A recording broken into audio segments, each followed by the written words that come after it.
Today's newspaper is on the counter.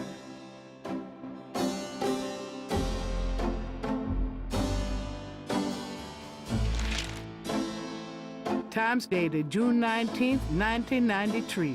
A front-page article describes the most recent of the Voodoo murders. Gabriel scans it but learns nothing new. The article reiterates that the voodoo aspect of the crime is faked. Gabriel shivers. It looked real enough to him. Elsewhere, there's an article about the history of Jackson Square, called the Plaza d'Armes under French rule. It was used for executions, firing squads, hangings, even impalements and breaking on the wheel. Yikes! Of course, these days, it's mostly a hangout for tourists, street musicians, and local artists. Gabriel also scans the Aquarius horoscope for the day. Chances of a dark star rising on this day. Do not trust your instincts. I feel a dark star rising, all right. Rawr.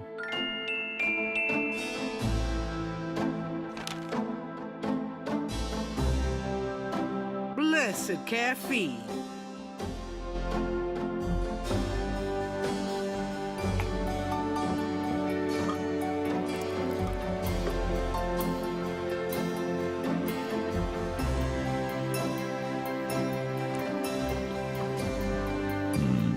Good coffee.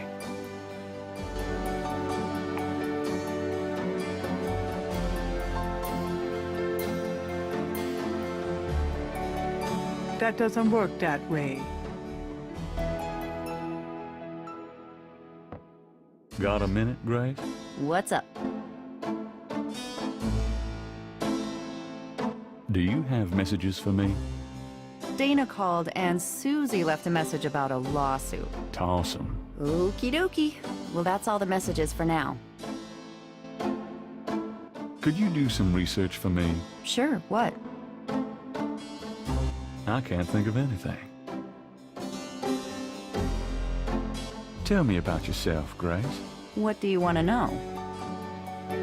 Nothing, I guess. Never mind.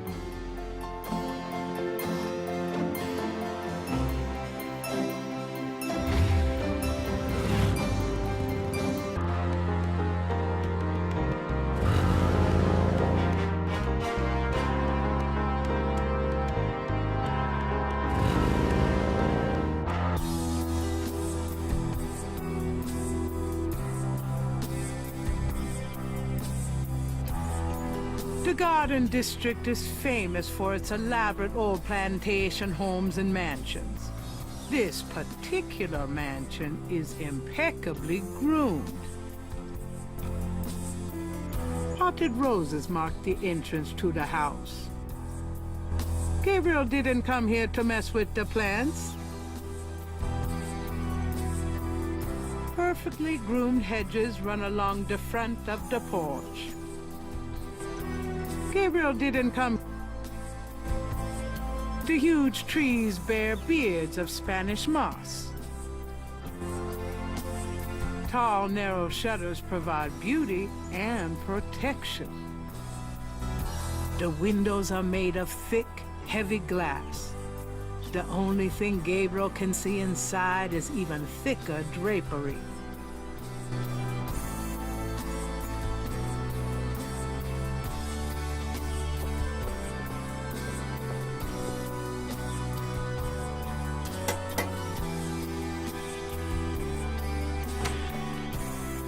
May I help you?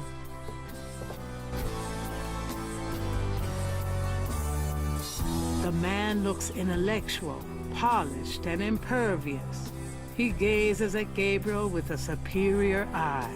Gabriel wonders if he's Malia's secretary, bodyguard, butler, or something more personal.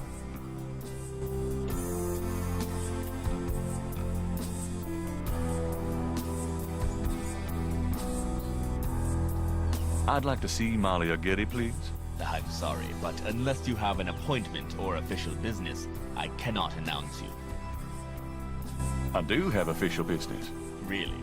Please tell me the nature of your business.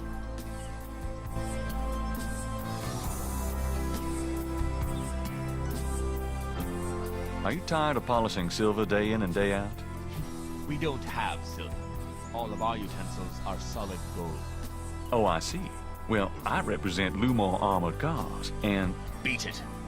And comb your hair.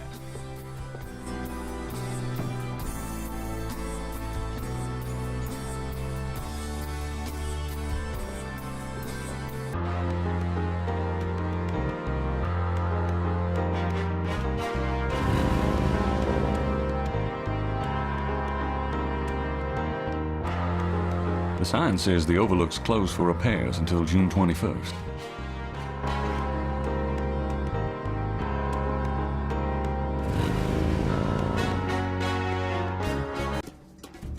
Welcome, my friend. Hello.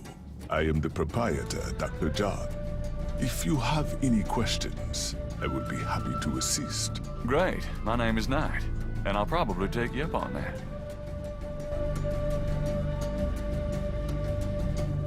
There's a beaten-up old fan in the window. It's silent at the moment. The back wall displays various voodoo items, such as offerings of fruits to the voodoo deities.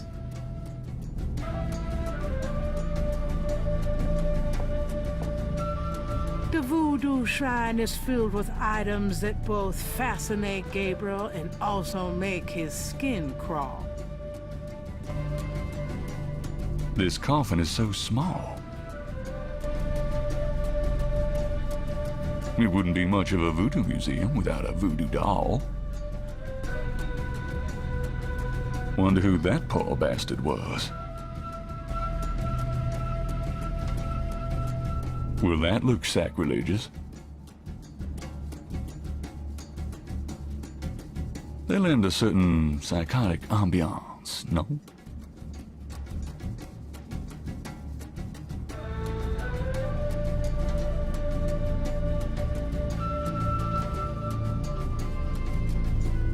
Magenta Moonbeam, Voodoo Inn. A flyer advertising Magenta Moonbeam, a local voodoo inn. Her parlor is on the corner of Orleans and Dauphine.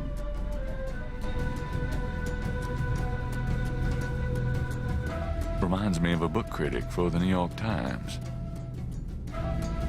Flickering candles lend an appropriately spooky atmosphere to the museum. Large, elaborate drums occupy a corner of the museum.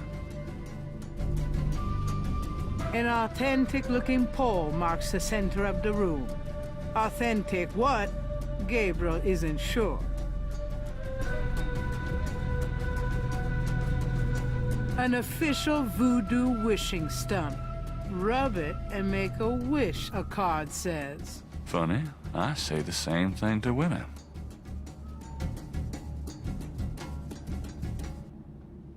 Something about the shape of that knife gives Gabriel the creeps.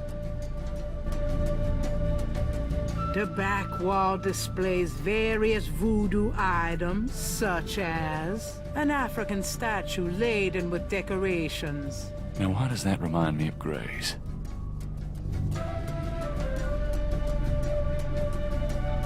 Gabriel doesn't recognize the museum's flags.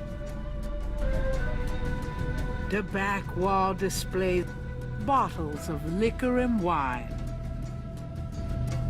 A very large, very formidable-looking snake is secured in a plexiglass cage. Dr. John is a huge man. If his manner weren't so pleasant, he'd be intimidating.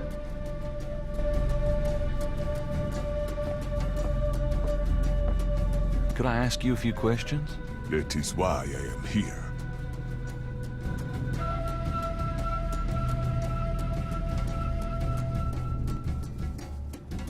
What do you think of New Orleans? It is the only city in the United States, as far as I am concerned.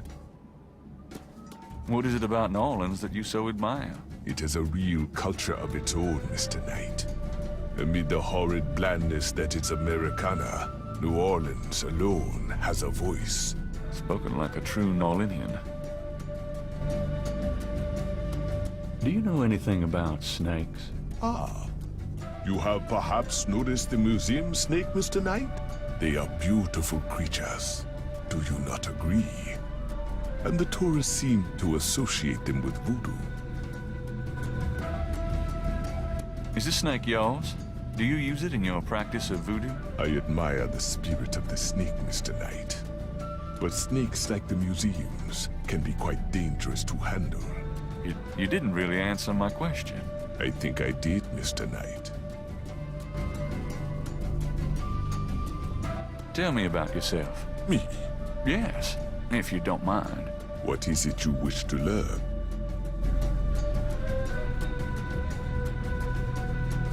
What are your own religious beliefs? My beliefs are too personal and too complex to discuss with a layman, Mr. Knight. Why did you open a voodoo museum? The subject has fascinated me all my life, and I wanted to help preserve the cultural heritage it represents. What kind of background in voodoo do you have? Let us just say I cut my teeth on it, Mr. Knight. It is in my blood. Do you do anything besides run the museum? No, the museum does not make me a rich man, but my material needs are simple. I prefer to focus on my one true interest in life. Just tell me anything. I am originally from the West Indies myself, you know. Really? What brought you to New Orleans? I was drawn here for personal reasons. Just tell me anything. I am a vegetarian. Really? I can't imagine living without meat. That must be the hunter in you, Mr. Knight. Just tell me anything. I am not an easy person to get to know. I am a very private man. Isn't that unusual for someone in the museum business? Not at all. My displays speak for me. Just tell me anything.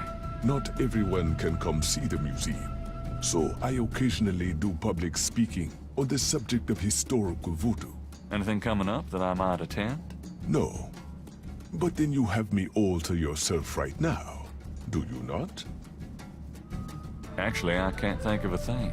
Then let us discuss something else. What can you tell me about voodoo?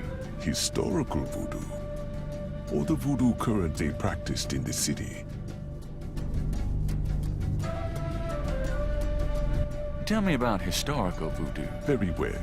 I will start at the beginning, Mr. Knight, and will go on from there at your prompting. Sounds good.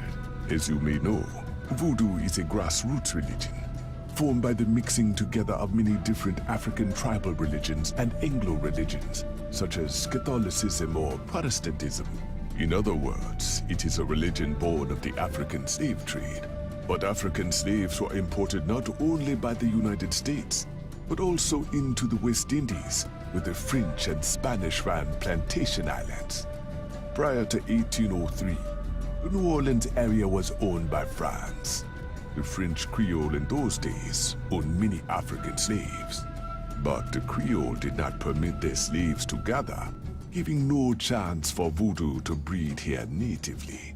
The Creole also knew enough about the corrupted pagan practices of the West Indies slaves to ban the importings of slaves from that region. So how did voodoo come to New Orleans? After the Louisiana Purchase, American legislators relaxed regulations. Slaves were permitted to gather. The Americans also removed the ban on West Indies slaves. Around the same time, a slave revolt occurred in Santo Domingo, what is now Haiti. Between the lifting of the ban and the Haitian Revolt, West Indies slaves began pouring into New Orleans. Some of them were free people of color, freed or escaped slaves. Some came with their white owners who were fleeing from the revolt.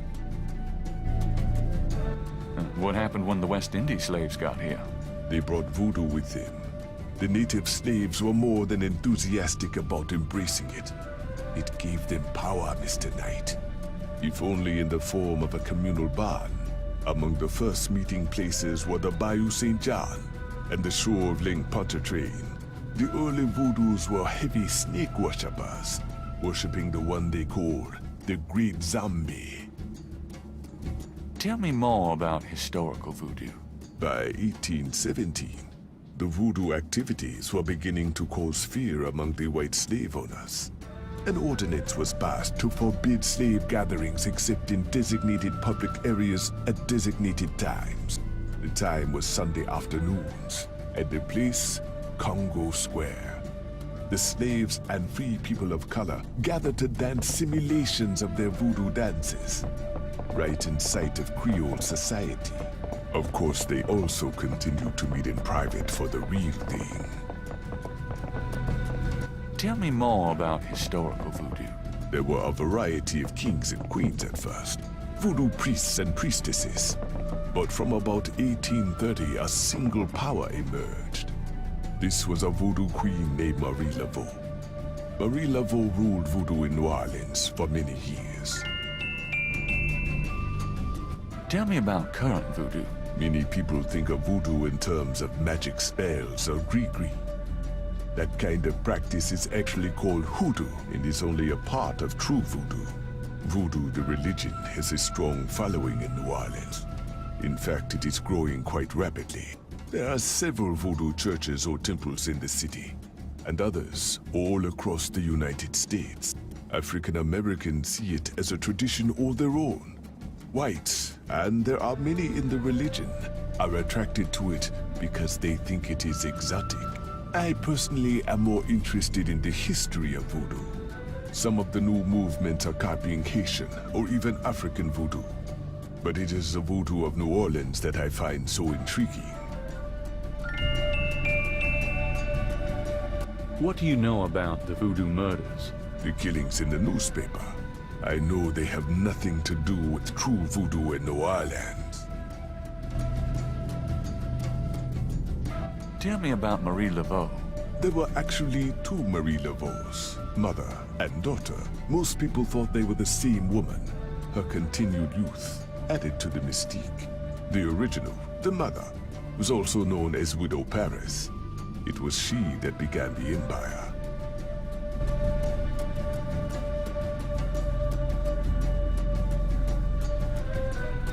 Tell me more about Marie Laveau. The Laveau tomb, where one or both of the Maries are believed to be buried, is in St. Louis Cemetery No. 1. It is a popular shrine for practitioners and tourists alike. I myself take tours through the cemetery on a regular basis. Really? Do you have any running this week? No, but the cemetery is open to the general public as well. What exactly is hoodoo? Hoodoo refers to magic folk traditions of the South. Hoodoo is a bastard of voodoo. Many of the gree-gree are similar, but hoodoo does not have the religious aspects of voodoo. So how's the museum business? Those who truly seek to understand are few, Mr. Knight. But even one can be an audience. Sounds about like my shop. So where do you pick up all this stuff? Oh, here and there. We accept donations of any pertinent items. Do you ever get any wackos in here? You mean, besides yourself? Yeah, besides me. I do not care to make those kinds of judgments, Mr. Knight. All are welcome here. You're a big guy, aren't you? You work out, play sports? I do not play basketball, if that is what you want to know. Who, me? No, you just look like such a natural athlete. I do find ways of keeping fit, Mr. Knight. After all, our bodies are temples. Tell me more. When the Widow Paris began to practice, there were many voodooians in the city. By 1830, she was voodoo queen of all New Orleans. The Widow Paris was a hairdresser for rich Creole ladies. She also paid household servants to spy for her. Between the two, she knew everything about everyone who mattered in New Orleans. She was not above using her information to appear psychic, to intimidate, or even to blackmail. You sound as though you admire her. For a black woman in the mid-1800s to gain power is an incredible thing, Mr. Knight. However she achieved it. Tell me more about Marie Laveau. She kept a pet snake, danced with it too. She held traditional voodoo ceremonies out by the lake. She took herself seriously, very seriously. But she was not above selling tickets for her events to curiosity seekers. She was not above using voodoo any way she could to make money. That is for certain. But if she had been in another line of work, in another age, that would have been interpreted as entrepreneurial genius, rather than a sign of fraudulence. Hey, you don't need to convince me. I admire anyone that can actually make a living. Tell me more about Marie Laveau. It was Marie Laveau who defined the voodoo that is truly and uniquely the voodoo of New Orleans. She invented hundreds, if not thousands, of spells, potions, charms, and incantations. These form the basis of the modern practice, not to mention the folk tradition of Voodoo. Are you sure you can? I've given you as much detail as I can, Mr. Knight. Look around the museum if you desire more information. What makes you think the voodoo murders aren't being done by local practitioners? Voodoo is a popular boogeyman, Mr. Knight, especially in New Orleans. Anyone can pretend to use it, just as anyone can pretend to be a black belt in karate. And for the same reason, to intimidate. I know voodoo in this city, Mr. Knight. And believe me, it is not about killing. Even the police have stated that the killings have nothing to do with local voodoo. Tell me more about Marie Laveau. Her daughter, Marie Glapion, took over when Widow Paris got old. Most people thought it was the same Marie Laveau. Both Maries encouraged that point of view. The Widow Paris died in 1881. Marie Glapion had been reigning a long time by then. After the death of the Widow Paris, other voodoo queens surfaced, and by 1890, the cult was fragmented again. Marie Glapion just sort of faded away. Tell me more about Marie Laveau. You have heard everything about Marie Laveau that a layman might expect to understand. So you know nothing? I neither know nor care to know, Mr. Knight. My only possible interest is in how it might affect the public's attitude towards the music. So far, it has not been an issue. No one has even had the bad taste to bring it up. Until you, that is. You sound like Grace. I should get the two of you together. Is Grace your wife? No, she just acts like it. So what do you think of our summer weather? Have you ever seen it so overcast or so muggy? It is unpleasant. The heavens are not pleased these days. Nice outfit. I prefer simple cotton to dead flesh, Mr. Knight. I'll have to remember that. This is quite a place you have here. Thank you, Mr. Knight. I have dedicated myself to the preservation of this unique culture. It is gratifying to see others reap the fruits I have sown. Tell me about yourself. What more can I tell you?